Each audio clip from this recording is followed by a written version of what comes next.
Hello friends, welcome back to my YouTube channel. आज का हमारा टॉपिक रहेगा मेटल ओलेफिन कंपाउंड्स। सबसे पहले हमें ये पता होना चाहिए कि मेटल ओलेफिन जो कंपाउंड है वो होते कौन से हैं। When metal is directly attached with alkene those compounds are metal olefin compounds. Olefin क्या होता है? एल्कीन। एल्कीन को हम बोलते हैं ओलेफिन। ठीक है, तो ये कौन से कंपाउंड्स हो गए? जो भी मेटल के साथ डायरेक्टली अटैच होते हैं वो क्या होते हैं? Metal olefin compounds. नीचे इसके एग्जाम्पल देखो, ये एग्जाम्पल दी हुई है। यहाँ पे क्या है? ये हमारी अल्कीन है, CH2 डबल बॉन्ड CH2। ये किसके साथ डायरेक्टली अटैच है? मेटल के साथ। मैंने आपको लास्ट हैप्टिसिटी में भी बताया था। ये एग्जाम्पल हमने हैप्टिसिटी में पढ़ा था। इसकी हैप्टिसिटी कितनी आएगी? 2। अगर किसी को अभी भी हैप्टिसिटी नहीं निकालनी आती तो नीचे आप डिस्क्रिप्शन बॉक्स में देखिए, हैप्टिसिटी वीडियो का लिंक आपको मिल जाएगा, वहां से आप देखिए हैप्टिसिटी कैसे निकलती है। नाउ जो मेटल ओलेफिन कंपाउंड्स है उसको हम एक एग्जाम्पल के साथ समझेंगे, जिससे आपको परफेक्टली पता चल जाएगा कि मेटल ओलेफिन कंपाउंड्स कौन से होते हैं। हम एक एग्जांपल लेते हैं जी सॉल्ट की। सबसे पहले जी सॉल्ट का फॉर्मूला देखते हैं क्या होता है। के पॉजिटिव, के क्या है यहाँ पे? पोटाशियम, ब्रैकेट पीटी, पीटी क्या है? प्लैटिनम, Cl3 क्लोरीन, ब्रैकेट ईटा 2। यहाँ पे लिखा है ईटा 2। ये क्या है? इसकी हैप्टिसिटी। ठीक है, आपको हैप्टिसिटी अगर आप देखोगे हैप्टिसिटी वाली वीडियो तो आपको समझ आएगा। ईटा 2 C2H4 ब्रैकेट होल नेगेटिव। मतलब ये क्या है? हमारा कॉम्प्लेक्स। और ये क्या है? हमारा केटायन। जो ये हमारा कॉम्प्लेक्स है, जी सॉल्ट है, ठीक है, इसकी ऑक्सीडेशन स्टेट कितनी होगी? यहाँ पे प्लैटिनम, प्लैटिनम क्या है? हमारा सेंट्रल मेटल एटम। ठीक है, तो इसकी ऑक्सीडेशन स्टेट कितनी है? +2। हाइब्रिडाइजेशन कितनी होगी इसकी? DsP2। अगर इसकी हाइब्रिडाइजेशन DsP2 है तो इसकी शेप क्या होगी? Square planar structure. और ये क्या होगा? इनर ऑर्बिटल कम्प्लेक्स होएगा। ठीक है, ये इसकी थोड़ी सी क्या थी? कैरेक्टरिस्टिक्स थी। नाउ हम इसकी देखते हैं प्रेपरेशन। जी सॉल्ट की प्रेपरेशन देखो। सबसे पहले हमने लिया K2PtCl4, उसमें हमने क्या ऐड करा? एल्कीन C2H4 को हमने ऐड करा। नाउ हमारा क्या बन गया? जी सॉल्ट। देखो, ये लिया हमने K2PtCl4 प्लस एल्कीन, इसको हमने रिएक्ट कराया तो हमारा प्रोडक्ट बन गया K पॉजिटिव PtCl3। एक Cl यहाँ से बाहर निकल जाएगा, K2 था, एक K बाहर निकल गया तो क्या बन गया? KCl। ठीक है, और ईटा 2 C2H4, ये जो हमारी एल्कीन थी इसकी हैप्टिसिटी कितनी है? 2, तो इसलिए लिखा ईटा 2।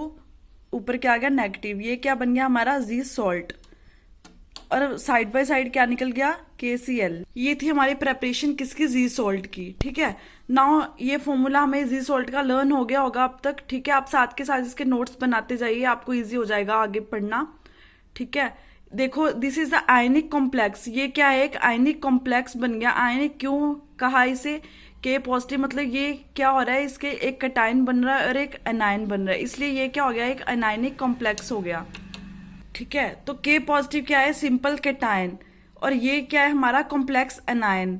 कॉम्प्लेक्स है ये, और ये क्या है? Simple cation. ठीक है, ना हम जी सॉल्ट का, ये हमारा जो जी सॉल्ट है इसका हम स्ट्रक्चर देखते हैं। यहाँ पे देखो स्ट्रक्चर। जी सॉल्ट का फॉर्मूला हमें सबको पता है। ठीक है, सबसे पहले क्या है? K positive. K पॉजिटिव को हमने बाहर रख लिया, K पॉजिटिव ब्रैकेट। ठीक है, PT प्लैटिनम, प्लैटिनम के साथ क्या था? Cl3, तो यहाँ पे 3 Cl आ गए। ठीक है, और एक क्या अटैच था? एल्कीन। एल्कीन कैसे अटैच होएगी? CH2 ये क्या है? हमारी एल्कीन। ये डायरेक्टली अटैच है किसके साथ? मेटल एटम, जो यहाँ पे क्या है? प्लैटिनम। अगर यहाँ पे प्लैटिनम PD भी आ जाता तो भी हम इसे क्या बोलते? जी सॉल्ट ही बोलते। ठीक है, यहाँ पे देखो, अगर हम इसकी रिप्लेसमेंट कर देते पीटी की जगह अगर हम यहाँ पे PD भी कर देते तो भी ये क्या रहता? हमारा जी सॉल्ट ही रहेगा। ठीक है, तो ये यहाँ पे क्या हो गया? ये हमारी एल्कीन थी वो डायरेक्टली अटैच है किसके साथ? एक मेटल एटम के साथ, इसलिए इसकी हैप्टिसिटी कितनी होगी? 2, क्योंकि जो ये हमारा मेटल एटम है वो डायरेक्टली 2 कार्बन से अटैच है। ठीक है, ये इसका फॉर्मूला के हिसाब से हमने क्या कर दिया? इसका स्ट्रक्चर। नाउ हम इसकी देखते हैं कैरेक्टरिस्टिक्स। हमने पीछे भी पढ़ा था, इसका ऑक्सीडेशन जो नंबर है, ऑक्सीडेशन स्टेट है वो कितनी होएगी? +2। ठीक है, और इसकी शेप हमने पहले पढ़ ली, क्या था? ये स्क्वायर प्लेनर कॉम्प्लेक्स था। ठीक है, ये क्या है? 16 इलेक्ट्रॉन स्पीशीज बोलेंगे हम इसे। ठीक है, और ये क्या है? Diamagnetic species. कॉमन सी बात है, नेचुरली अगर डायमैग्नेटिक में तो उसमें कोई भी इलेक्ट्रॉन अनपेयर्ड जो है वो नहीं होएगा, सारे इलेक्ट्रॉन्स क्या होंगे, पेयर्ड होंगे, इसलिए क्या आएगा यहाँ पे नो पेयर्ड इलेक्ट्रॉन्स। ठीक है, और इसकी मैग्नेटिक मूवमेंट कितनी होएगी, 0 होएगी, क्योंकि ये क्या है, डायमैग्नेटिक स्पीशीज। ठीक है, इलेक्ट्रॉन एक दूसरे को कैंसिल करते रहेंगे। ये थी इसकी characteristics. Now in this structure, इस स्ट्रक्चर में हमें क्या पता चल रहा है, in this structure 3 chlorine atoms and platinum are present in one plane. अगर हम इसका ऑर्बिटल स्ट्रक्चर आगे ड्रॉ करेंगे उससे आपको ये समझ में आ जाएगा।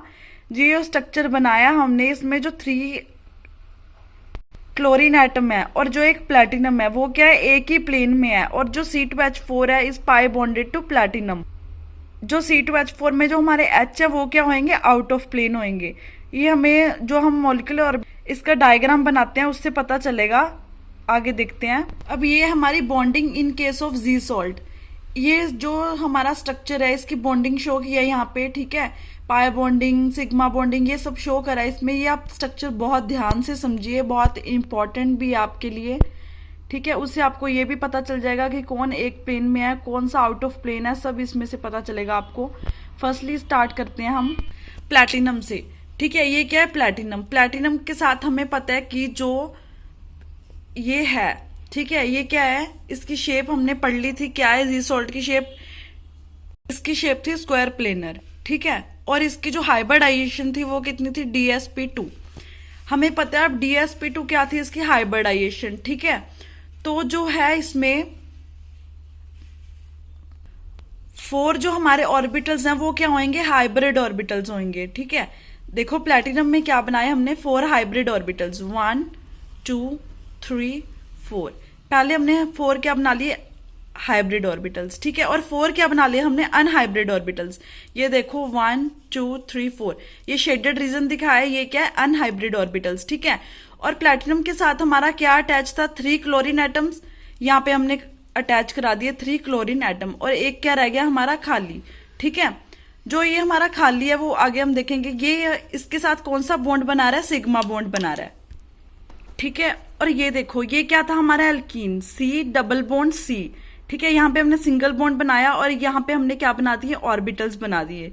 ठीक है, ये ऑर्बिटल्स बन गए एल्कीन के, ये हमने बना लिए सारे ऑर्बिटल्स। ठीक है, नाउ क्या था, C2H4, H4 था, ये H बना दिए। एक क्या आ गया हमारा, ये जो हमारे H है, एक क्या है वेज पे है और एक क्या है डैश पे है। ठीक है, वेज, और ये क्या हो गया, डैश। ठीक है, नाउ हम देखते हैं ये जो हमारा 3 तो जो हाइब्रिड ऑर्बिटल्स थे उसकी जगह पे क्या आ गया, क्लोरीन, क्लोरीन के साथ अटैच हो गया। नाउ जो ये खाली पड़ा था वो जो है यहाँ पे, ये क्या है हमारा लाइगेंड। लाइगेंड ने अपने इलेक्ट्रॉन्स डोनेट कर दिए किसको, मेटल को। मेटल कौन सी थी, यहाँ पे प्लैटिनम। यहाँ पे क्या कर दिया, लिगेंड ने अपने इलेक्ट्रॉन्स को डोनेट कर दिया मेटल में, मतलब लिगेंड टू मेटल। कौन सा बॉन्ड बन गया, सिग्मा बॉन्ड बन गया। जब कोई भी लिगेंड मेटल को देता है इलेक्ट्रॉन्स तो वहां पे क्या बनता है, बॉन्ड, सिग्मा बॉन्ड। ठीक है, नाउ अब ये क्या थे हमारे अनहाइब्रिड ऑर्बिटल, ये क्या थे हाइब्रिडाइज्ड, ये क्या है अनहाइब्रिडाइज्ड ऑर्बिटल। ठीक है, अब क्या करा, अनहाइब्रिडाइज्ड जो ऑर्बिटल था ये फील्ड है, इसने अपने इलेक्ट्रॉन्स एल्कीन को दे दिए। ये देखो एल्कीन का जो ऑर्बिटल है इसने अपने इलेक्ट्रॉन्स एल्कीन को दे दिए। पहले एल्कीन ने किसको दिए, मेटल को दिए। नाउ मेटल ने किसको दे दिया, एल्कीन को दे दिए। इसको हम क्या बोलेंगे, बैक बॉन्डिंग। ठीक है, ये कौन सा था हमारा, पाई स्टार ऑर्बिटल। ठीक है, अब लाइन देखते हैं। यहाँ पे देखो नीचे लिखा है लाइगेंड टू मेटल। जब लाइगेंड टू मेटल गया तो क्या आ गया था हमारा, यहाँ पे sigma bonding. When unhybridized d orbital donate electron to pi star orbital of alkene, then this bonding is called pi back bonding. ये देखो ऊपर यहाँ पे क्या करा था, लाइगेंड ने मेटल को दिया सिग्मा बॉन्डिंग। नाउ क्या करा, इस पे अनहाइब्रिडाइज्ड डी ऑर्बिटल ने अपने इलेक्ट्रॉन्स किसको दे दिए, डोनेट कर दिए एल्कीन के ऑर्बिटल को। इसे हम क्या बोलेंगे, बैक बॉन्डिंग। ठीक है, यहाँ पे क्या हुआ, सिग्मा और पाई के बीच में बॉन्ड बना। ठीक है, उस बॉन्ड को हम क्या बोलेंगे, सिनर्जिक बॉन्ड। ठीक है, सिनर्जिक बॉन्डिंग होगी ये। अब मैंने बात करी थी आउट ऑफ प्लेन और इन द प्लेन की। ठीक है, यहाँ पे क्या है, जो हाइड्रोजन है, यहाँ पे हाइड्रोजन रह गया लिखने वाला। यहाँ पे देखो जो हमारे 4 हाइड्रोजन है, दो तो क्या है हमारे डैश पे और दो क्या है वेज पे, ये क्या आएंगे आउट ऑफ प्लेन आएंगे, क्योंकि ये क्या है hydrogens in the alkene out of plane और परपेंडिकुलर ऑफ प्लेन, इसे हम आउट ऑफ प्लेन भी बोल सकते हैं और क्या बोल सकते हैं परपेंडिकुलर ऑफ द प्लेन, ठीक है। और जो प्लैटिनम है, प्लैटिनम के साथ क्या अटैच है 3 क्लोरीन एटम, ये तीनों क्लोरीन एटम और जो जो दोनों कार्बन है एल्कीन की ये क्या होंगे are present in the plane, ठीक है। ये चारों हाइड्रोजन क्या होंगे आउट ऑफ प्लेन या परपेंडिकुलर प्लेन, ये दोनों कार्बन और ये तीनों क्लोरीन एटम ये क्या होंगे इन द प्लेन, ठीक है। ये नीचे मैंने लिखा भी देखो यहाँ पे इन द प्लेन कौन से होंगे, both carbon in alkene and all chlorine atom are present in the plane.